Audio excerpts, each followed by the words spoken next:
MotorWeek is made possible by Rock Auto and Tire Rack.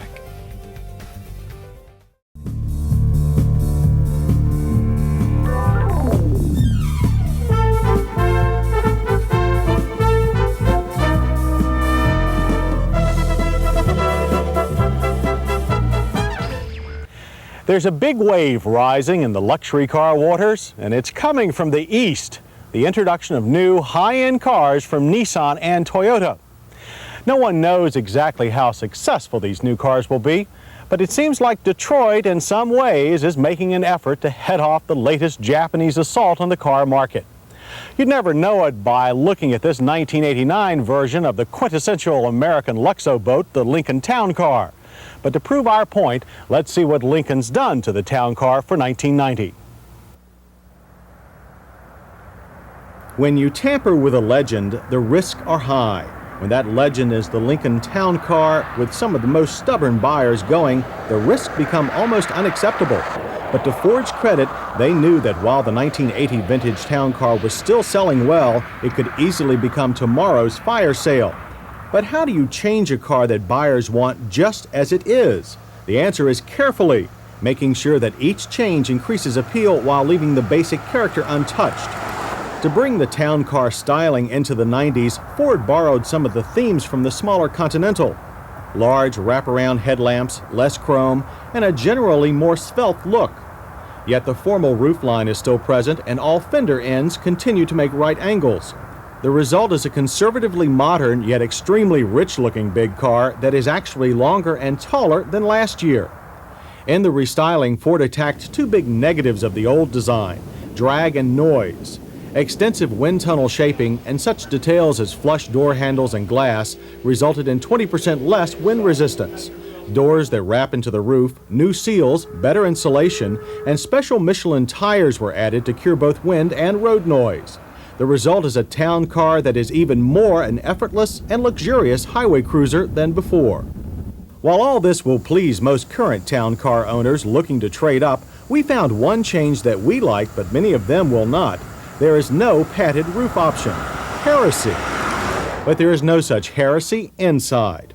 Everything is again new yet familiar. Seats are broad and too flat, but both under leg and lower back support are much improved. Seat controls still reside on the door panel, but there's a storage nook there too. Seat position memory is available for the first time.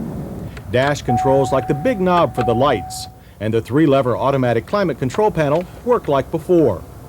While a stereo cassette radio is standard, an upgraded JBL unit and integrated compact disc player are available. Electronic gauges are now standard but more comprehensive.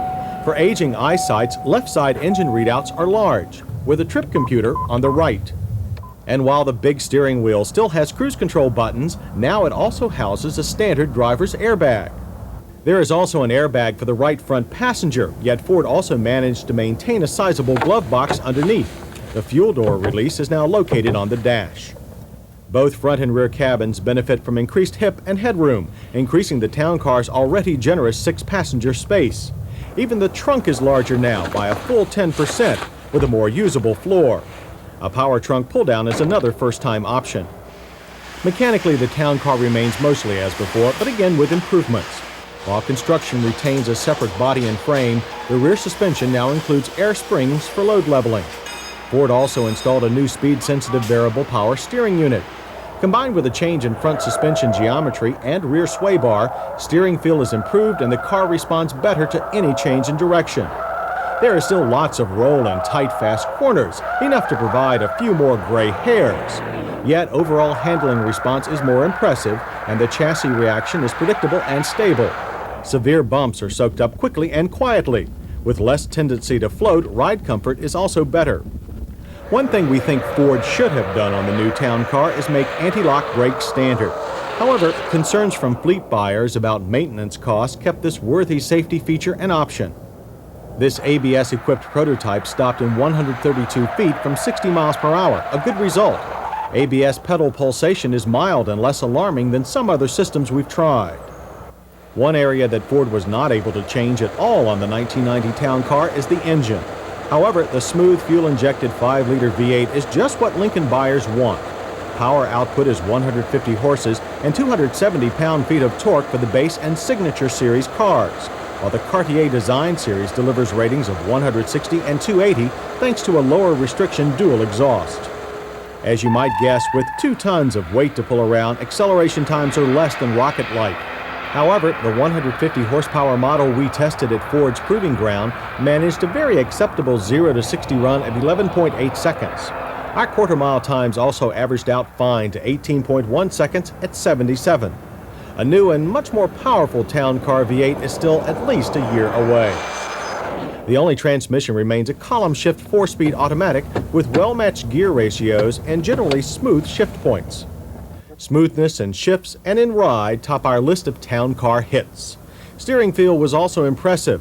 We also applaud the attractive, stately styling, quiet, luxurious interior, and high level of standard features, especially the twin front airbags.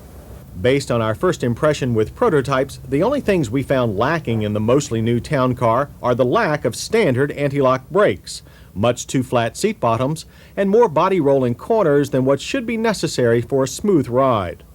Since anti-lock brakes are available on all models, the town car makes a clean sweep of our safety check. The rear shoulder belts are also above average in comfort. Comfort, after all, is what the Lincoln Town Car is all about. As for whether the changes made for 1990 should affect sales, we think yes. Those that may not have been completely sold on the town car before should find enough new to swiftly push them to the positive side of the sales fence. As to the large and loyal clan that already own town cars and were afraid of change, take heart. The 1990 Lincoln Town Car remains the same, only now it's much, much better.